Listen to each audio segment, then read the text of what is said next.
lady. It's been years since what I'm about to tell you has happened. I have never told anyone, not only because I think that no one would believe me, but also to protect my wife, as if she ever found out she wouldn't be able to sleep at night. I was a young man at the time, and my wife and I had yet to be married. It was even before we had any children. We had been growing bored for some time with doing regular mundane things. The movies had worn themselves out, and so had restaurants and anything else that our city had to offer. We needed to get away from the hustle and bustle of where we lived, and enjoy some peace and quiet in nature. For weeks we searched for the perfect place to camp. After researching all the best spots within 2 hours of us, we agreed upon a little spot called Empty Man's Hollow. The name was off-putting, but it was in the middle of nowhere. 100,000 acres of nothing but pristine old-growth forest. There was even a large river that ran right through the middle that was perfect for kayaking, fishing, and swimming. The best part, there wasn't a town or city around for miles. The next weekend we found ourselves set up in the middle of the forest with a brand new canvas tent. Most of the day was spent hiking and exploring the various caves and cliffs that dotted the area. When evening came, I lit a fire, and my wife and I cooked up some trout we caught in the river. Along with a few handfuls of mushrooms and onions we foraged from the forest. The sun quickly went down, and after spending some time cozied up together by the fire, we decided to call it a night and head to bed. I remember very clearly zipping up the door to the tent before we went to sleep. It's always been a habit of mine ever since I was a child. I make sure all doors and windows are shut and locked before slumbering off. The door to the tent was no different. Some might attribute it to the clear forest air, but something that night made me feel abnormally tired. After kissing each other goodnight, we both fell asleep. I'll never forget the following events that took place. Something awoke me in the middle of the night. To this day, I can't say what it was, but when I opened my eyes, I felt a sheer sense of panic and dread. I immediately reached over for my wife, but she wasn't there. The inside of the tent was pitch black, and I couldn't see anything. I called out, "Honey, are you there?" There wasn't any answer. Grabbing my phone from the shelf beside our bed, I checked the time. The screen read 3 a.m. I turned the flashlight function on, and it instantly illuminated the inside of the tent. My wife wasn't anywhere to be seen.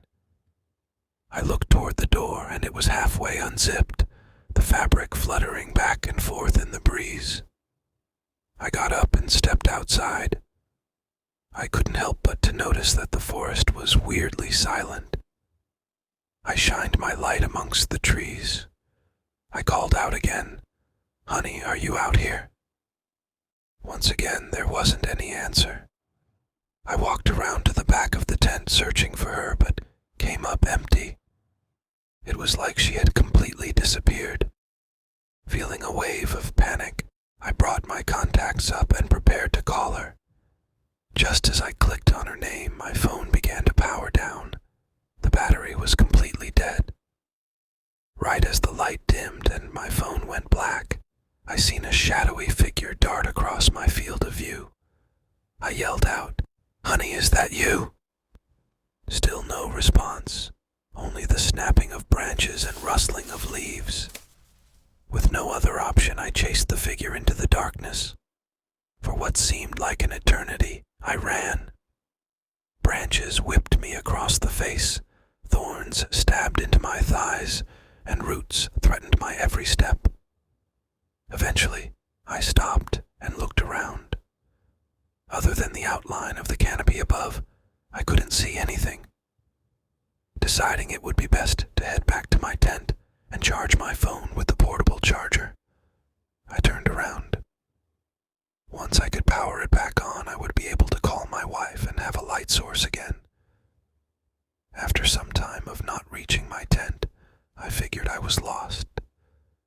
My heart began to beat violently as the realization that my wife may be missing, and I wouldn't be able to do anything about it until sunrise set in. It was then that the loudest shriek I've ever heard emanated throughout the forest. Shivers ran down my spine, and the forest grew silent again, but not for long. I don't know any other way to describe it, other than it sounded like something was eating someone alive. The sounds to this day still give me nightmares. I panicked, thinking that it was my wife, and ran in the direction of the screams. I didn't make it far before tripping over a root. Strangely, when I fell, I didn't come into contact with the cold, hard forest floor. Instead, I tumbled down what felt to be a narrow shaft. 15 to 20 feet later, I crashed into the dirt. My head felt dizzy, but I managed to open my eyes. The darkness of the forest was gone. Taking its place was a large room illuminated by torches hanging on the walls in regular intervals. I stood up and got a bearing on my surroundings. At the far end of the room, opposite of where my fall came to a stop, was a dimly lit hallway, probably lit with the same torches this room was. I couldn't see very far into it as it sharply curved shortly after it started. I turned around and studied the area I had fallen from. It was entirely too steep to climb.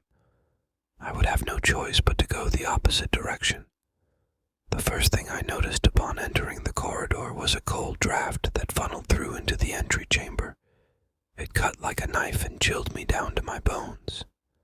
I noticed my breath was visible and goosebumps grew on my skin. A few steps forward and a low humming sound penetrated my ears. Faint at first, but the further I walked, the louder it got. Soon it echoed clearly down the hall, and I could make out that it was a woman humming. Over and over again she repeated the same tune. Something about it just didn't sit right. Not that it was menacing, it was just off. You could even say creepy. The thought occurred to me that it may be my wife, but that thought was quickly dismissed.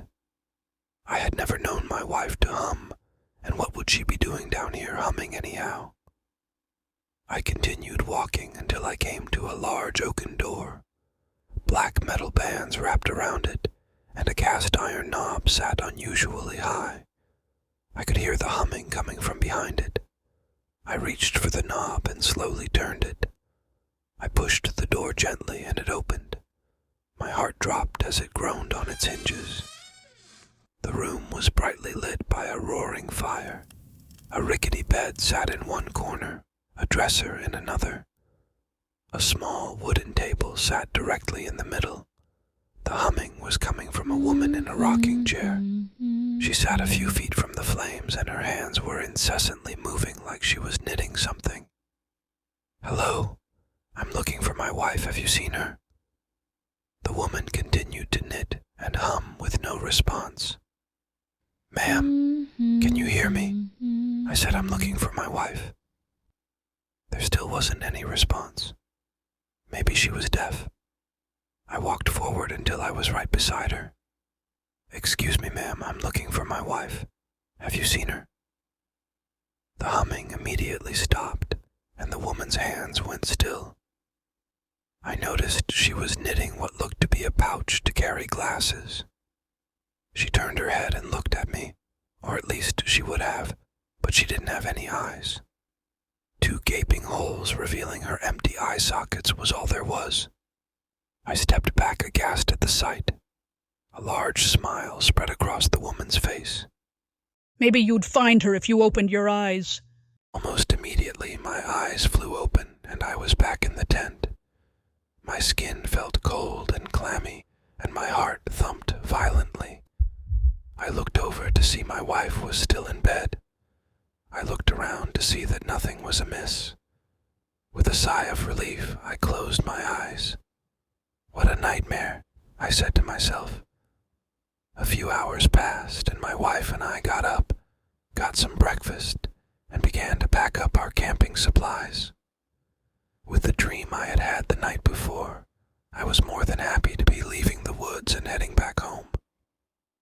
A few hours later, we were on the road and headed back toward the city. I looked down at my gas meter and noticed that it was almost 1E. "We will have to stop at the next gas station and fill up," I said to my wife.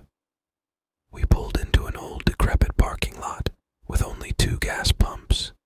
The asphalt that made up the ground was split in several places, letting weeds and tall grass reclaim the territory. The station itself was a small shack with boarded-up windows and a roof that looked like it was barely hanging on. I walked inside to an equally dilapidated inside. The floor was an old and peeling linoleum. The shelves were stained with dust and only had a few items on them. I approached an old, gaunt-looking man at the counter. He had long gray hair that looked as if he never washed it. Long black bags hung around his eyes like he had never slept either. $10 on pump 2, please," I said as I pulled a couple of $5 bills out of my pocket. "Never seen you round here before," the man said as he snatched my money from me and deposited it into the register. "My wife and I came out this way for a weekend of camping." "Ah, city slickers then. Hope you didn't camp up yonder there in Empty Man's Hollow." His statement made me curious, and I couldn't help but to reply, "That's exactly where we camped, actually." The man squinted and studied me closely. "Hope y'all were careful. There's a witch up in them parts. They say she's been there since the beginning of time. There's a legend that says she steals body parts from the young and replaces them with her old worn ones." My mind flashed back to the nightmare I had had the previous night. "Nope, didn't see any of that," I said with a half-hearted laugh before walking out.